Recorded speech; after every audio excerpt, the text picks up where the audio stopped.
Welcome back, you lovely bunch. Thanks for tuning in again. Hope you're all doing good. Welcome to what is a glorious morning here in Devon. I'm out on the road bike today, and it's a bit of a road bike themed subject today. Well, actually, I suppose this doesn't only apply to road cyclists. It could apply to any cyclist or any sport, to be fair. So the title of this video, the thumbnail, drugs or violence, I'm going to say this straight away. Neither of these are good, right? In pro cycling or any sport, I don't think drugs or violence are good. Well, I suppose unless you're a boxer, then part of that is violence. But let's talk about cycling. We're talking about cycling here. I was watching a podcast. There's a podcast by Chris Miller and Jesse, and they talk about various subjects, some quite controversial. And yeah, it's just quite an interesting podcast, actually. I don't always agree with everything they say, but this is what I think makes a good podcast. You know, it creates conversations. And they recently were talking about drugs and violence in cycling. And so, like I say, obviously we all feel both are bad, but which one is worse? Like, which one is worse for the sport? Which one would you least like to encounter? Which one is more dangerous? Like, this is what they were talking about, and I thought it was actually proper interesting. So after watching the clip, I was in agreement with both Chris and Jesse. So as you guys know, doping, drugs in cycling, it's no secret. There's a lot of it, right?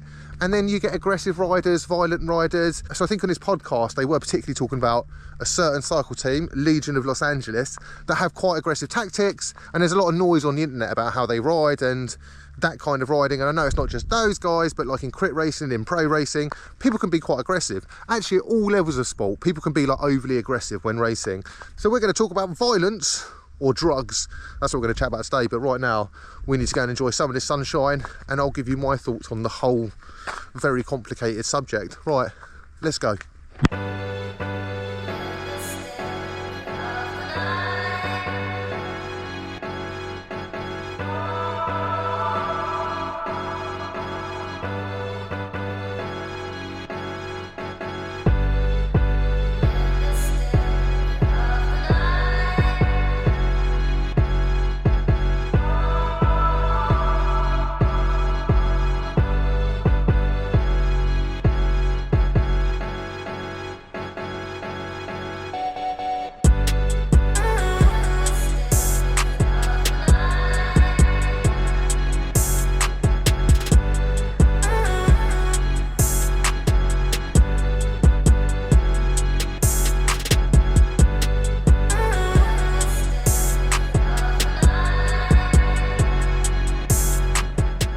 Right, I'm having to hide from the wind.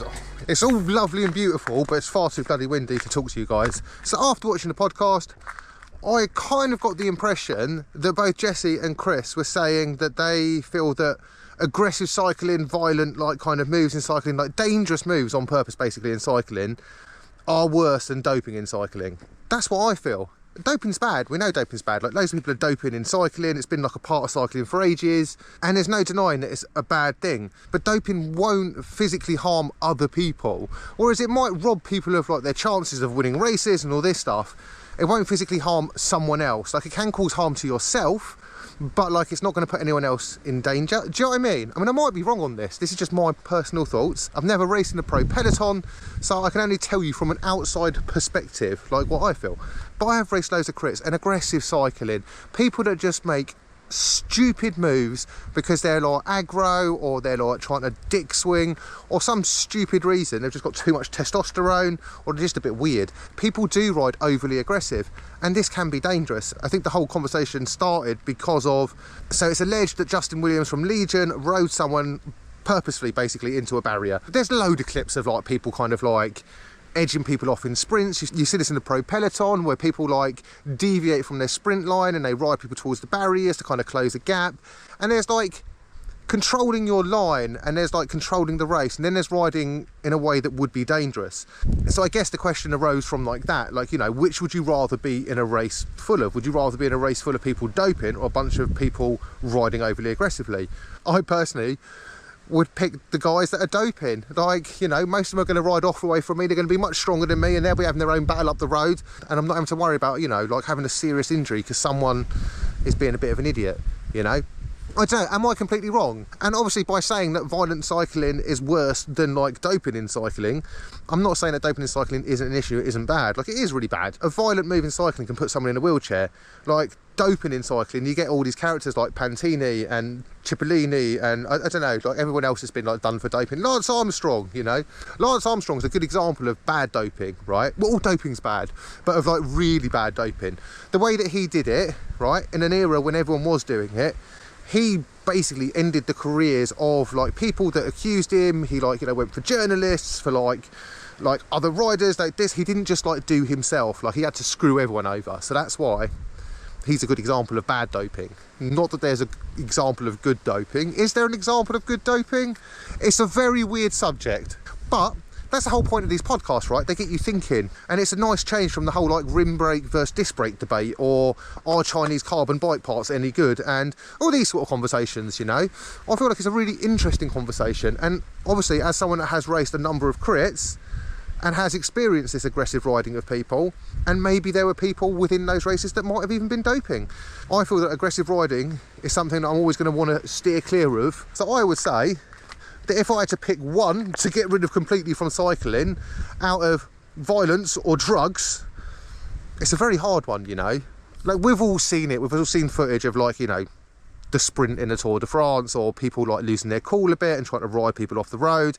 It happens in crits in America, it happens in crits in the UK, it happens everywhere, you know, people lose their cool. But I think that can result in like a really serious injury of someone else, and obviously the person that's like causing the crash, whereas doping doesn't. So to me, I think getting rid of that whole violence and aggression, I'm not saying getting rid of aggression is part of racing, do you know what I mean? Holding your line, being like dominant and like controlling the race, that's part of it, but you do it in a controlled manner, you know, not like an arsehole. So I think getting rid of that side of it would be better than getting rid of doping. I mean, if I had to pick one, you know, if we got rid of doping, think about how boring cycling would have been. And are people still doping? I mean, that's a whole nother question, isn't it, for another video. Are people still doping in the pro peloton? They're probably not, but they very well might be. I don't know, how do you say it to avoid, like, I haven't said any names particularly, have I? I think there's definitely drugs in the pro peloton, isn't there?